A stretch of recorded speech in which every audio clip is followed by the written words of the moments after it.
What's going on, everybody? Mortem here, this time bringing you some first impressions for Star Wars Zero Company, a TRPG set in the Star Wars universe, specifically in the twilight of the Clone Wars, but this game dropped yesterday from the time of this video, and that timing alone should tell you that I did not receive a review key for it. I do plan on getting to a full review, but it is going to take me a little while because of that. That said, I've been very excited for this myself. Also, a ton of people have been asking me about it, and so I wanted to put out this first impressions video to start off with. And as first impressions go, it's been pretty great. I will say I have seen some reports of some performance issues that some people are dealing with, as tends to be the case with PC gaming. That is a little inconsistent in places. This has actually been running pretty smoothly for me thus far, but I haven't gotten that far in, so it's possible that might switch on me. But something to be aware of, I suppose. But moving beyond just that stuff, I was a little surprised at how very, I would say, high quality a lot of like the cinematics, as well as some of the polish and the unique take on some of the mechanics that we see often in TRPGs that has combined to make a pretty great experience at the beginning of the game here, at least, that has me genuinely looking forward to playing even more of it. But let's get a little bit of background here. So Zero Company puts you in the role of your character whose last name is Hawks. You used to be a captain of Zero Company as part of the Republic. However, you were basically made the fall guy for a bit of a fiasco that essentially ended your military career. Since then, you've been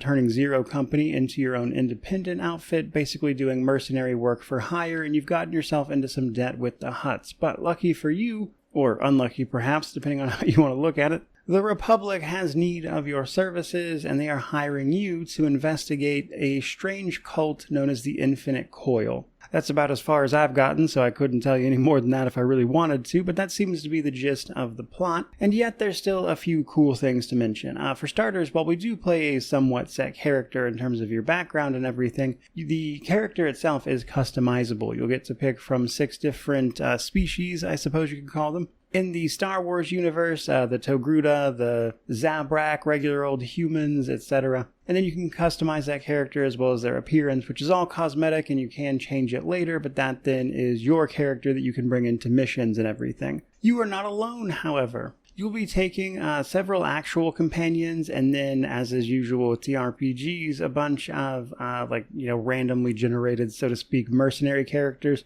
that you can hire on. So it's a mix of like set companions who have their own stories and stuff, and then just generic mercenaries you can bring with you for the ride. Now, to make that even more interesting, however, permadeath is often a factor in games like TRPGs. So the way they've handled that here is it is optional. The default is permadeath is on for your characters. If they take 3 injuries in a fight, they will die. You can, if you don't want to deal with that, turn it off, and then there is a separate Iron Man mode called Beskar mode, which is your more traditional, like, one save file situation. So through that, you've got some added stakes to actually try to keep all of these characters alive, especially since you only get, like, 1 Jedi, as an example. But as with any TRPG, really, you managing all of those characters as well as your base and everything and the missions you tackle goes into formulating the actual sort of emergent experience that is then encompassed by the story. And before we start talking specifics about combat thus far, I did want to mention that your base, as well as part of some of the bigger missions, are areas that you can walk around in 3D, as opposed to the more isometric view of, say, combat itself, where they're going for a more tactical feel.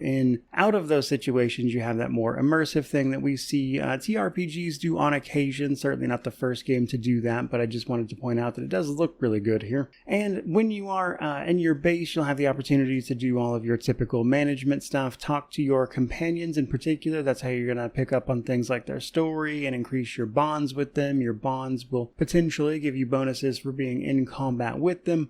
And then you can also customize like their weapons and appearance and whatnot, but you also eventually get the ability to unlock upgrades for your base, as is also pretty typical, making sure that you get bonuses for everything you can do. And so we certainly have that classic base building element here, though I do really enjoy the way it is presented. But eventually you're going to have to actually go on some missions. This is divided up into operations and missions. Operations are not like boots on the ground, so to speak. You will typically assign someone, if anyone at all, and spend some of your gathered intelligence to deal with a situation. This will often lead to choices that then can potentially lead to missions, but not always. And you'll get extra rewards for doing those, and then there's the actual missions themselves where we are on the ground actually fighting our turn-based battles. Now, in a lot of ways, I would say if you've played a TRPG system, you'll certainly get the gist here pretty quickly. I would say Zero Company's combat system is a combination of a lot of things as well as quality of life features that I've seen elsewhere that makes it feel very polished, even if it's not exactly innovative thus far. Which, to be fair, I mean, they might introduce stuff later that makes it feel genuinely innovative, I don't know. But in the opening hours, again, it just does feel really polished. Probably worth a mention that we are working on a 3-action economy here, so by default, all of your characters each turn, your team goes and the enemy goes, etc. And you get your 3 action points per character. And you can use these in any combination as you see fit,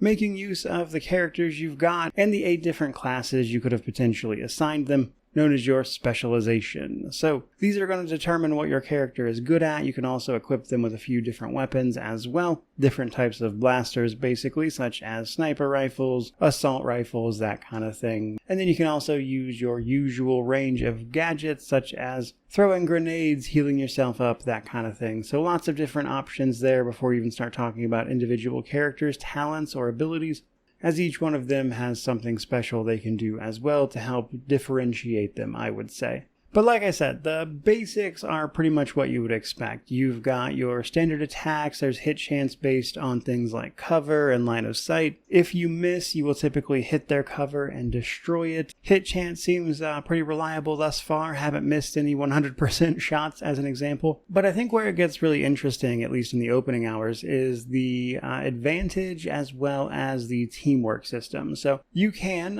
give your characters support or request support basically. And what this does is if you are in range of a character that you have requested support from, when you attack an enemy, they will also attack that enemy, potentially dealing more damage, of course, provided you actually hit them anyway. As you damage enemies, be that from that or any other method, you gain advantage. Advantage is a shared resource between all of your characters that you can then access your special abilities with, like shooting rocket launchers, or in the case of my sharpshooter, an attack that doesn't miss. So there's a lot of cool stuff like that. I think advantage is a pretty solid idea, and then of course there's your environmental stuff, the actual mission objectives, and a variety of other things to keep that encounter diversity hopefully pretty high, which all makes for a pretty promising setup. And I would say, while I don't get the impression this game is like wildly big in scope or anything, it seems to be doing a lot with a lot of polish in terms of the tried and true mechanics of the genre. I still have a few questions as I move to actually review the entire thing, which will take me a bit, and I'll get to that in a moment. But things I'm keeping in mind are how interesting are these companion stories. Like if you have these companions that could potentially die and you could then potentially miss out on their entire storyline, I'm very curious, what the quality of that storyline actually is. I'm also interested to see how combat evolves over the course of an entire campaign, how it feels with all your upgrades going. Do they manage to keep that being really interesting? Because so far it seems like there is a ton of potential here, and I'm not surprised that it did so well. But